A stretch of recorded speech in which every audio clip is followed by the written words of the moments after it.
сәлеметсіздер ме оқушылар? Отыра беріңдер. Бүгін сабаққа дайынсыз ғой. Тамаша, бұлар осы сабағымызды бастайық. Ең алдымен сіздердің назарларыңызды тақтаға аударайын. Тақтаға қарайықшы.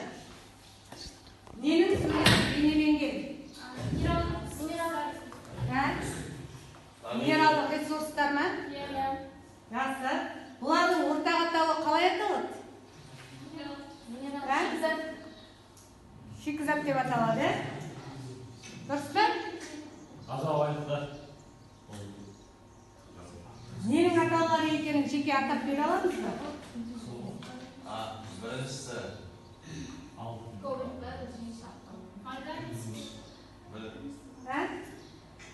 екіншісі асты мұнай. Жақсы.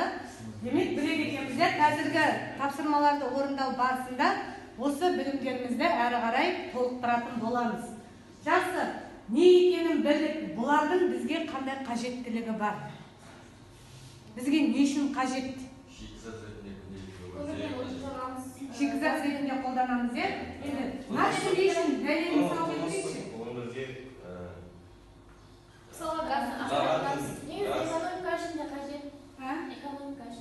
Экономика үшін де қажет. Яғни біздің күнделікті тұрмыстағы барлық біздің қажеттілігімізді осы шикізат арқылы өндіріп пайдаланып отыр екенбіз. Солай ма? Жақсы. Бұлай болса, осы суреттер арқылы бүгінгі тақырыптың қандай екенін болжадық па?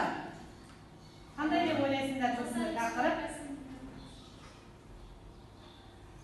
Қазақстан Республикасының минералдық ресурстары. Өлкеміз минералдық ресурстарға, жалпы шикізатқа бай ма? Жақсы. Ал енді осы бүгінгі сабақта қол жеткізетін оқу мақсатымыз екі оқу мақсаты болады. Әртүрлі мәтіндердің жанрлық ерекшеліктерін ажыратамыз және құрмалас сөйлем мен тыныс белгілерін ережеге сай қолданатын боламыз. Біздің қол жеткізетін оқу мақсатымыз осы екен оқушылар. Енді осы бойынша қазір біз бірінші тақырыпқа байланысты видеоролик тамашалайтын боламыз.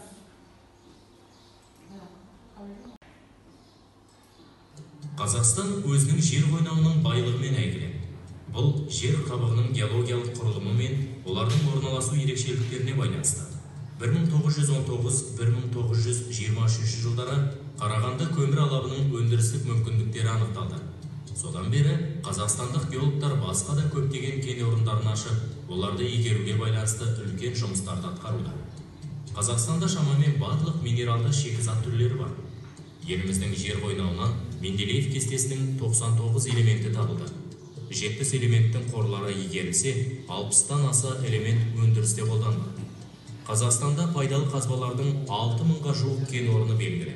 Республика вольфрам қоры бойынша бірінші орын, хромит және фосфор кені бойынша екінші, марганец рудасынан үшінші, қорғасын мен молибден қоры бойынша төртінші және темір кенінің қоры бойынша 8-ші орында иеленуде. Алтын қоры бойынша Қазақстан әлемде 5-ші орын, ТМД-да Ресей мен Өзбекстаннан кейін 3-ші орынға ие. ТМД аумағындағы мыс пен цинк қорының жартысынан көбі, цинктің шамамен 70% Қазақстанда шоғырланған. Жақсы оқушылар, міне тақырыпқа байланысты видеоны көрдік. Жеріміздің қаншалықты кен орнына шикізатқа бай екендігін білдік. Осы кен орындарының, осы байлықтың бүгінгі иесі ол сендерсіңдер.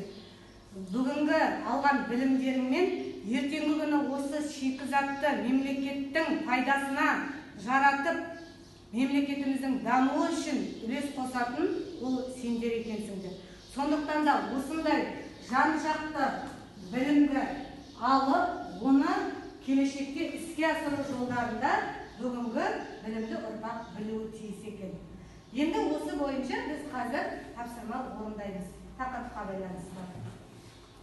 Топтық жұмыс болады. Сендерге мәтін берем. Осы мәтін бойынша, осы мәтіннің рәсімделуін, танымдық ерекшелігін, стилін, тағы да басқа тілдік ерекшеліктері деген сияқты құрылымдық ерекшеліктерін талдап жазатын боласыңдар.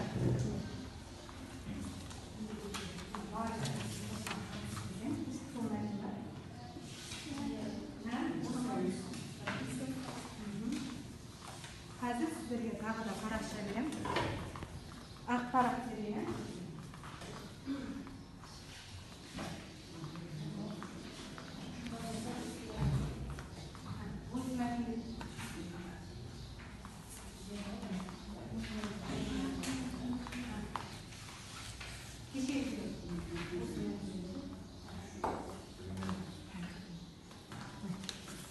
Бірінші мәтінмен танысып аламыз оқушылар. Содан соң тапсырма орындауға кірісеміз.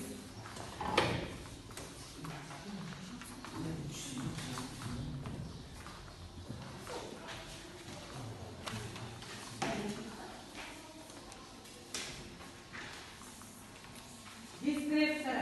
Осы мәтіннің рәсімделуіне қарап жанрлық ерекшеліктерін ажыратсаңдар, 2 ұпай, тілдік құралдар арқылы стилін анықтайсыңдар.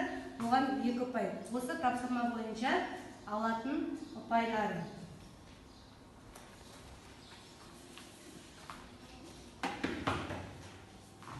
Бастай берейік орындап.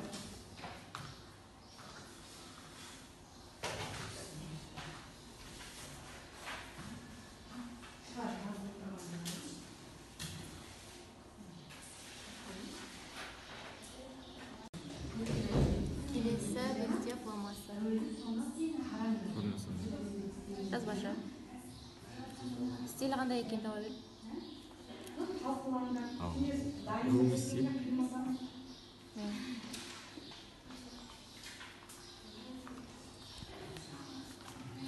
Кәне қараңыз. Қандай стиль деп ойлайсыңдар? Нұрбол? Оқыдыңдар ма? Таныстыңдар ма?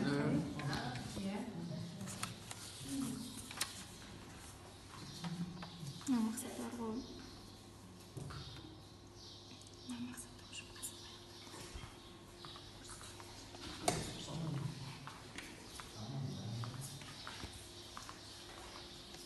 Құжатта бұл мәтінде негізгі ақпарат Қазақстан минералдық ресурстары журналын шығару туралы қаулы деп жазамыз.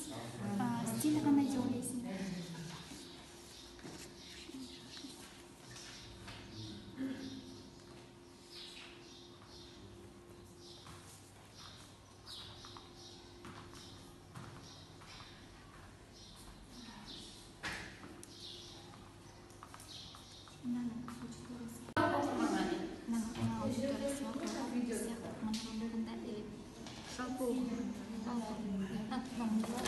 Стиль көркемдік қосынашты көркемдікті оқитын соған арналғанда типа мынау көбай оқи бермейді қызық қосынашты жазады.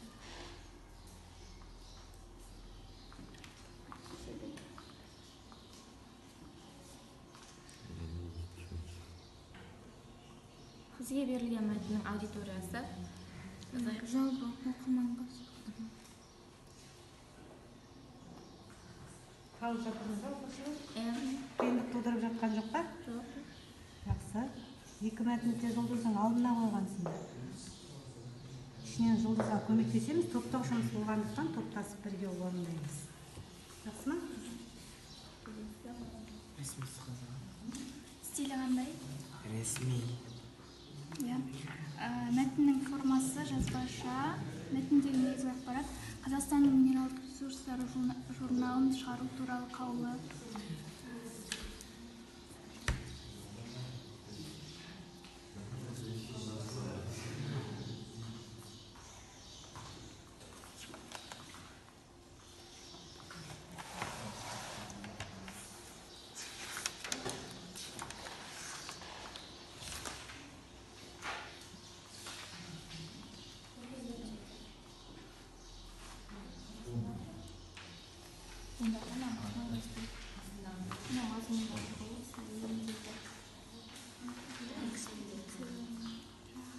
Я осы жерде біз мені тек мыңғырған балды үйреніп емес.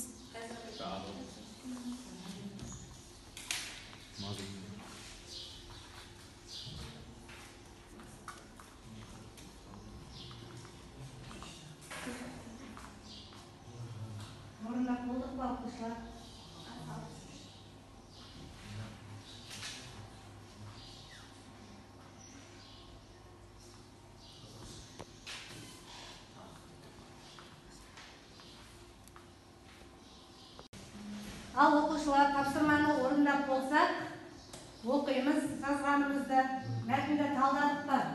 Қай топ бастайды? Айнұр, 3-ші топтан бастаймыз. Мәтіндегі негізгі ақпарат Қазақстанның минералдық ресурстары журналын шығару туралы қаулы. Формасы, сөйлем формасы жазбаша, мәтін типі монолог баяндау, стилі ресми іс қағаздары стилі, жанры бұйрық қаулы, мақсаты Қазақстанның минералдық ресурстары журналын шығару туралы қаулысын шығару, аудиториясы кәсіби мамандарға арналған, мазмұны Қазақстан Республикасының минералдық шикізат базасының қазіргі жағдайы туралы, жер қойнауын пайдалану жөніндегі заң актілері туралы, тендер шарттары туралы, табиғи ресурстар игерумен шұғылданатын отандық және шетелдік компанияларды дер кезінде және толық хабардар ету мақсатында журнал шығаруды қаулы ету. Тілі сөз деңгейі бойынша дайын тіркестер қолданылған, яғни Қазақстан Республикасының министрлер кабинеті қаулы етеді, рұқсат етілсін, тапсырылсын. Терминдер: геология, жер қойнауын қорғау министрлігі, минералдық ресурстар, база, шикізат, заң актілері, тендер шарттары, инвестор. Сөйлем деңгейі бойынша 3 сөйлем бар. Мәтін деңгейі бұйрықтың дайын үлгісі болып табылады. Өте жақсы. Қандай керемет талдаған. Сұрақтар бар ма? Айнұрға сұрақтардың бар ма? 3-ші топқа? Өте тамаша Айнұр. Жақсы талдапсыңдар. Жарайсың. Отыра ғой. Келесі топ. Жолдыз, 2-ші топ бастаймыз дейді. Негізгі ақпарат Қазақстан Республикасында Тыңдаймыз бір-бірімізді. Қазақстан Республикасындағы қара металл кендерінің өндірілуі және қай аймақта орналасқаны. Формасы жазбаша, стилі ғылыми, жанры баяндама. Мақсаты оқырманға еліміздің қара металл кендерінің мол екенін жеткізу. Аудиториясы жалпы оқырманға, мазмұны елімізде қазба байлықтардың көп екендігін баяндайды. Қай аймақтарда орналасқанынан ақпарат береді. Тілі сөз деңгейі. Терминдер: қара металл кендері, генетикалық баланс, темір кентасы. Сөйлем деңгейі: 13 жай сөйлем бар, бір құрмалы сөйлем кездеседі. Мәтін деңгейі: бір абзац, 3-ші жақтан баяндалады. Өте жақсы. 2-ші топта мәтінді өте жақсы талдаған екен. Ал 1-ші топқа кезек берейік, Балшан. Негізгі ақпарат Шығыс Қазақстандағы сарқылмас кен орындары туралы айтылған. Формасы, сөйлеу формасы жазбаша, мәтін типі монолог, сипаттау, аргумент келтіру, стилі көркем әдебиет, жанр роман, көркем шығарма. Мақсаты Шығыс Қазақстандағы қазба байлықтарға бай екендігі туралы айту, аудитория көркем әдебиетке қызығушы оқырмандарға. Мазмұны Алтай өлкесінің қазба байлығы мол екендігі және ол жердің игілігін 1917 жылға дейін де дайын кәсіпкерлері қолданған. Қылмас түпқоймасы, эпитет тұтасқан ну жынысы, арны басылмайтын арналы тау өзендері. Мәтел жүрген аяққа жүрген мәтінеді. Сөйлем деңгейі: мәтінде 4 жай сөйлем, 5 құрмалы сөйлем бар. Мәтін деңгейі: бір абзац, 3-ші жақта баяндалған. Жақсы. Енді сендер мәтінді көркем әдебиет стилі деп алдыңдар, жақсы. Егер көркем әдебиет стилі болатын болса, оның ішінде лепті, бұйрықты, сұраулы сөйлемдер бар ма? Кездесе ма? Бар. Демек, ол да көркем әдебиет стилі екендігінің бір дәлелі. Жақсы, өте тамаша 3 топта өздеріне берілген топтық тапсырманы жақсы орындап шықты. Енді келесі тапсырмаға кезек берейік. Келесі тапсырманы оқулықтан қараймыз. Бұл жұптық жұмыс. Оқулықтың 202-ші бетінде топтағы 3-ші тапсырманы орындаймыз.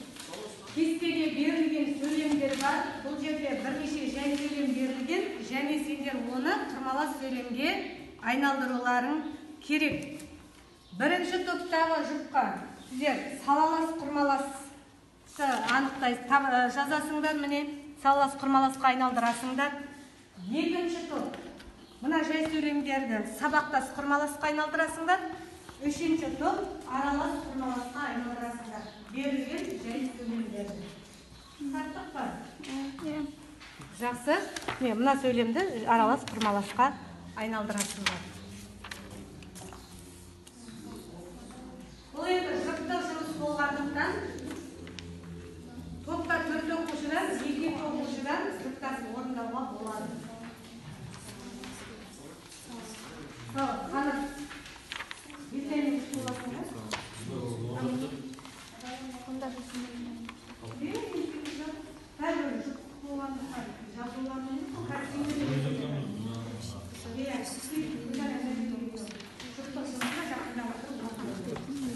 Бақжан мен Нұрбол сендер екеуің бірге орындайсыңдар.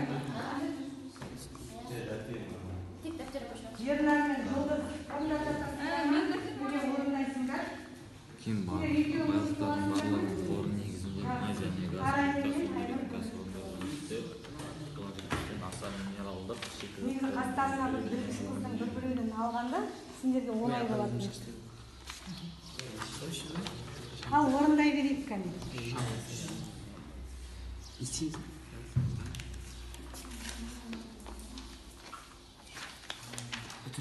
Жылаусыз орындай берейік болады.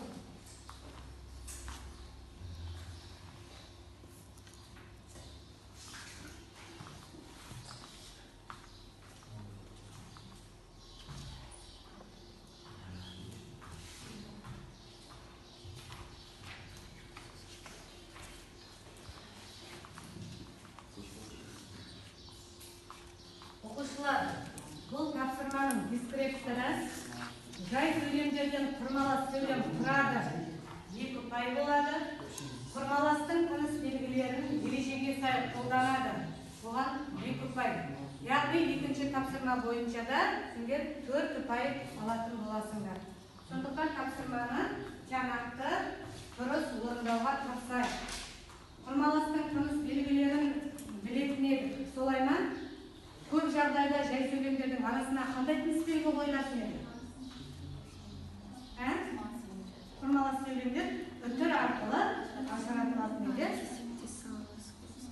Кейбір жағдайларда сөйлемнің мағынасына қарай айырылу, сызықша, қос нүкте деген сияқты басқа да тыныс белгілер қолданылатын еді.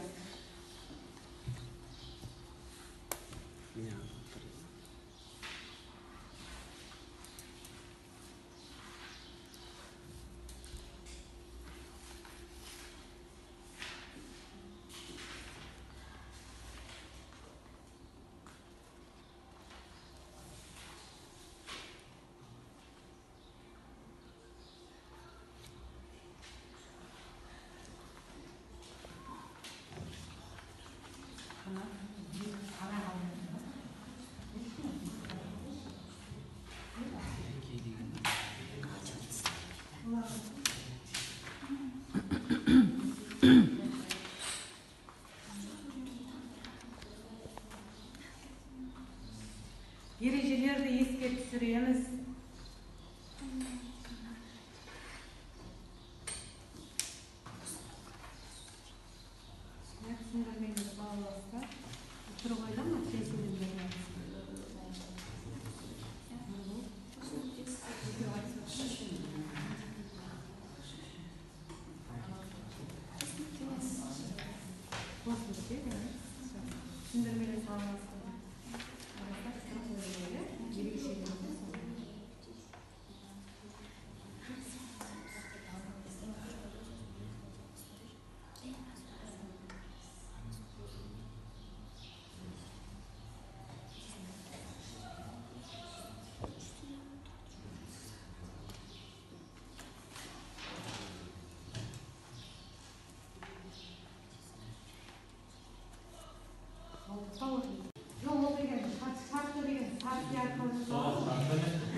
Оны тек қана сендер мағынасына қарай анықтайсыңдар. Көсемше мен есімшенің жұрнағы арқылы жасалады ғой барлық сабақтастар. Шартты бағының қыла сабақтас, ол сәсе шарттырайдың жұрнағы арқылы жасалады. Сондықтан да мына қай түріне жататынын сабақтасың. Ашып қараймыз.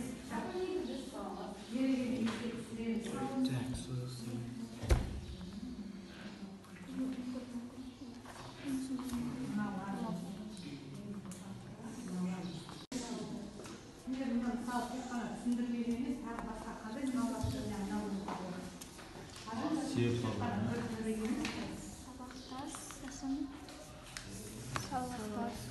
Біріншісі сабақтас болады, екіншісі сабақтас, аралды сабақтас. Мысалы, мынандай қылып, ыңғайлы саласқа айналдыруға болады.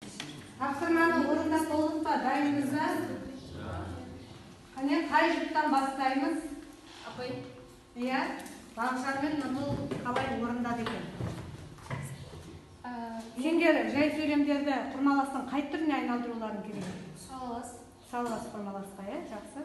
Минералдық шикізат ресурстары еліміздің даму стратегиясын анықтайтын негізгі факторлардың бірі, және олар 3 топқа бөлінеді. Бұл ыңғайлы салалас құрма сөйлем. Иә, қандай жалғаулықшылар арқылы жасалып тұр? Және деген жалғаулықшылар арқылы. Жақсы, отыра ғой. Ал Жұлдыз, Ернар екеуің салаласқа айналдыра алдыңдар ма? еліміздің даму стратегиясын анықтайтын 3 негізгі факторлар мыналар. Біріншісі мұнай газ орындары, екіншісі темір мыс кен орындары, үшіншісі қалай фосфор кен орындары болып бөлінеді. Жақсы, қандай салалас жасадыңдар? Түсіндірмелі салаластың тыныс белгісі қандай болатын еді? Қос нүктемен сызықша. Өте жақсы. Ал келесі топқа кезек берейік және. Гүлданай? Біздің топқа сабақтас құрма Жұптық жұмыс қой. Иә? Кен байлықтардың барланған қоры негізінде мұнай, газ және кентас өндіретін кәсіпорындар жұмыс істеп, 70-ден аса минералдық шикізат түрін өндіреді және өңдейді. Бұл қимылсының құрма сөйлем. Сендер сабақтас жазуларын керек еді, сабақтасқа айналдыру керек еді. Жақсы, сабақтасқа айналдырдыңдар. Қандай түрі? Қимылсын сабақтас. Қимылсын бағыныңқы сабақтас. Жақсы, Гүлданай. Ал Жұлдыз, сендер қалай орындадыңдар? Кен байлықтардың барланған қоры негізінде мұнай, газ және кентас өндіретін кәсіпорындар жұмыс істегендіктен 70-ден аса минералдық шикізат түрлерін өндіреді. Бұл сабақтастың себеп бағыныңқы сабақтас түрі. Істегендіктен не себепті? Жақсы. Дұрыс орындаған екен бұл жұпта, жарайсыңдар. Келесі үшінші топтағы оқушылар қалай орындады екен кәне? Сендер жай сөйлемдерді қандай сөйлемге айналдыруларын керек еді? Жұптық жұмыс бойынша бізге айналымымызге аралас құрмалас сөйлемге айналдыру керек. Минералдық шикізат қорлары Қазақстанның ұлттық экономикасының тұрақты дамуы мен қауіпсіздігінің маңызды кепілі болып табылады. Қуатты минералдық шикізат базасының қазіргі жай-күйі республиканы шетелдердің кен қазбаларына тәуелділіктен толық арылтып, Қазақстанның дүниежүзілік рынокқа минералдық шикізат қорлары мен оның өңделген өнімдерін шығаруына мүмкіндік береді. Бұл құрма Араластың ережесі бойынша қалай жасалатын еді аралас? Аралас құрмалас сөйлем құрамындағы жай сөйлемдер сабақтастықта, салаластықта байланысу қажет, жақсы.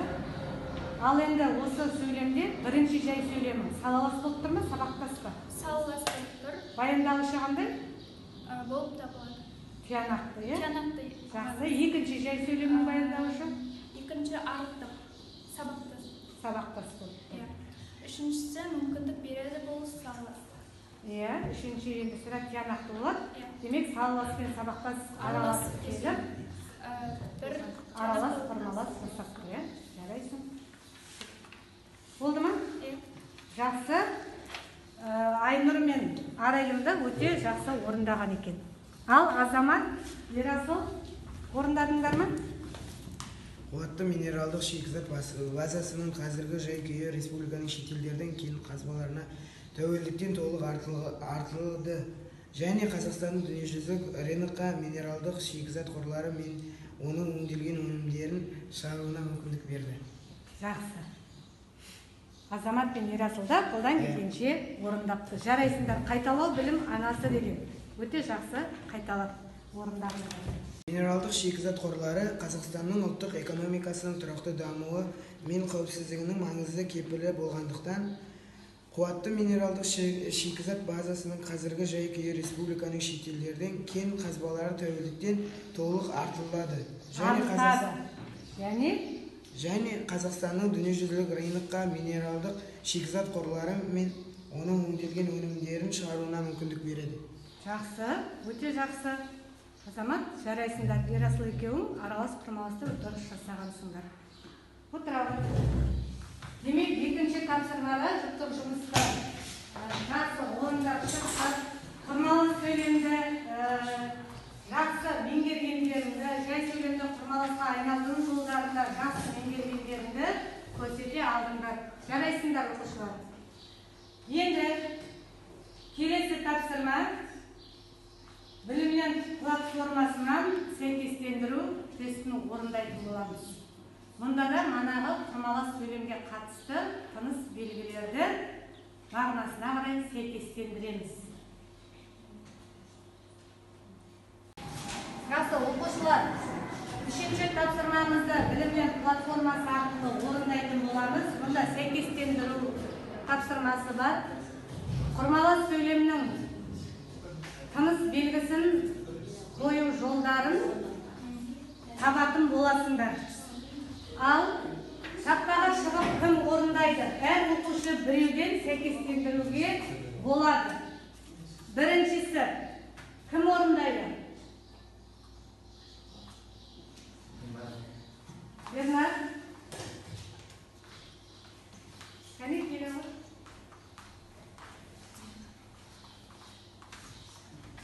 Жалғалық шылаулар арқылы құрмаласқан шалаластың барлық түріне мағыналарының әртүрлі болғанына қарамастан қандай тыныс белгі қойылады екен? Дұрыс та балалар? Өте жақсы. Бернар, жарайсың. Келесі. Салаластағы жай сөйлемдер және шылаумен байланысты. Нұрбол.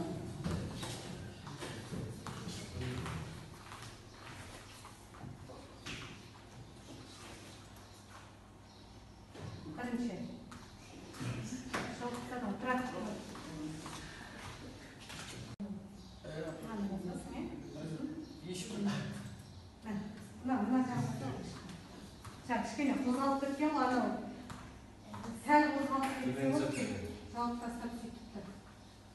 Бірінші, соны басқал. Ешбір тыныс белгісі қойылмайды. Дұрыс белгіледі ме? Жарайсың. Келесі, жалғаулықсыз ыңғайлас салалас.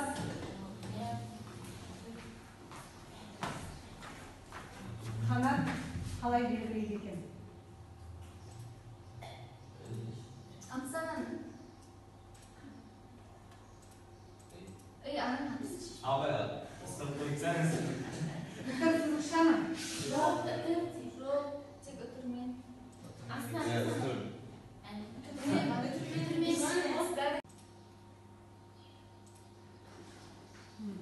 Жақсы.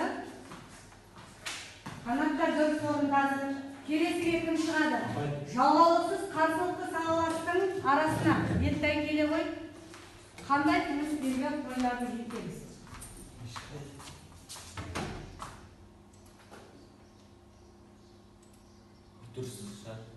Дұрыс па балалар?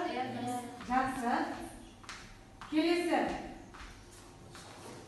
Түсіндірмелі салаластың бірінші жай сөйлемінің баяндаушы соншалық, сондай деген сөздерге аяқталса, Бақшан, ол кезде қандай тыныс белгі қойылады екен?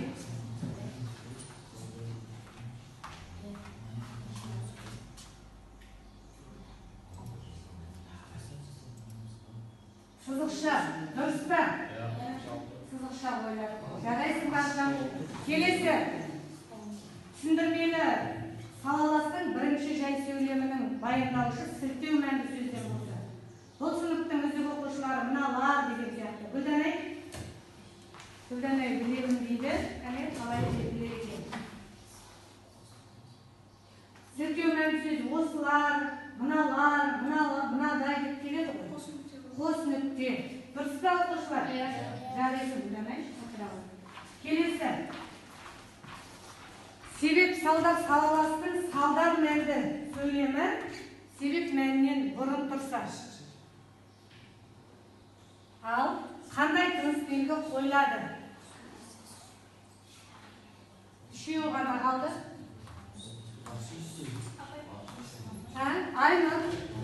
Міне Айнұр қалай белгіледі екен көреміз.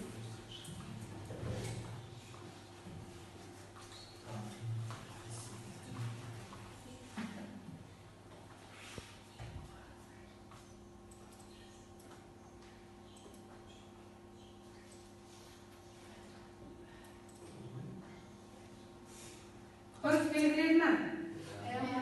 Ал жақсы. Айнұр, жарайсың, отыра ғой. Келесі. Сабақтасқан құрамындағы жай сөйлемдердің арасына. Сабақтасқан құрамындағы жай сөйлемдердің арасына. Қарайды? Келе ғой.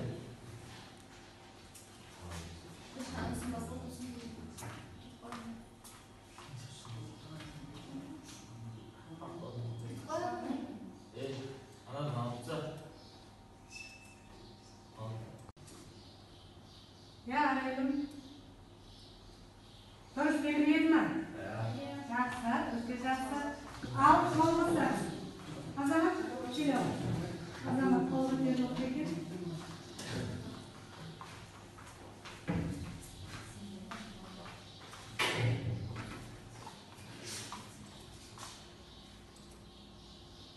Өтір болады екен, жарайсың. Міне оқушылар. Осы дәптердің бойынша жұмалы сөйлемдердің тыныс белгісін орынды қолдану, сауатты, жазған кезде сауатты жазып қолдану, бұл әр адамның орфографиялық сауаттылығын көрсетеді екен. Сондықтан да тыныс белгілерді дұрыс қолдана білуіміз қажет екен. Жарайсыңдар, сендер тапсырмаларды өте жақсы орындадыңдар, дұрыс орындадыңдар, тақырыпты жақсы меңгергендеріңді білдірдіңдер. Тексеріңіздер. Тексереміздер. Нені?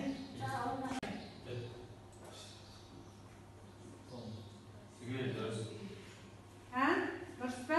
Жарайсыңдар. Бәрі дұрыс екен.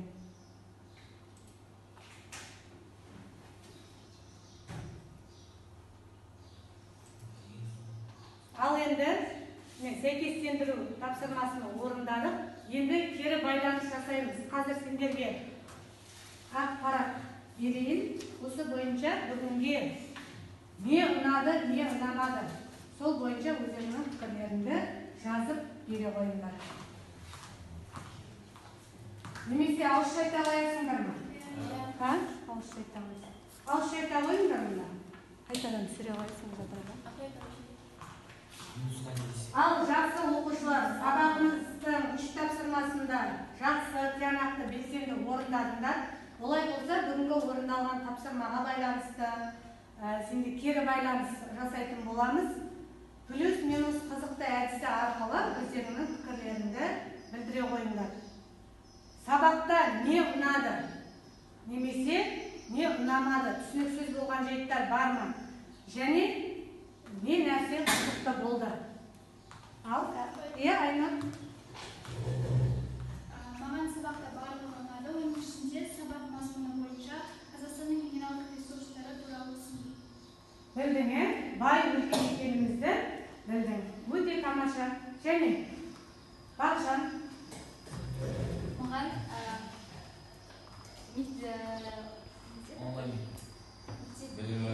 платформасынан платформасынан тестті шешкен өте қызық болды. Өте жақсы. Келесі алдағы уақытта да осындай платформалардың тиімді пайдалану жолдарын қарастыратын боламыз. Үнемі пайдалану керек. Жақсы. Және кім пікір айтады? Мен айтайын. Иә, Жұлдыз. Маған сабақта барлығы ұнады, барлығы түсінікті болды. Ал сабақта қызықты болған маған еліміздегі минералдық ресурстар туралы мәлімет алу қызықты болды. Өте жақсы. Қандай Менделеев кестесіндегі қандай шикізаттар бізде бар екендігін мына видеороликтен көріп білдіңдер. Нешінші орында тұрмыз әлемде деген сияқты. Өте жақсы, Жұлдыз. Рахмет пікірлеріне. Үй жұмысы. Олай үй жұмысын алайық. Қосымша әдебиеттерді пайдалана отырып, қосжазба күнделігі әдісімен Қазақстанның минералдық ресурстары жөніндегі пайымдауларында жазасыңдар. Енді пайымдау жазбастан бұрын міне кез келген әлеуметтік желі болама, энциклопедия болама, басқа да түрлі жаңағы зерттеу материалдарынан қарап, мәлімет жинақтап жазып келуге болады.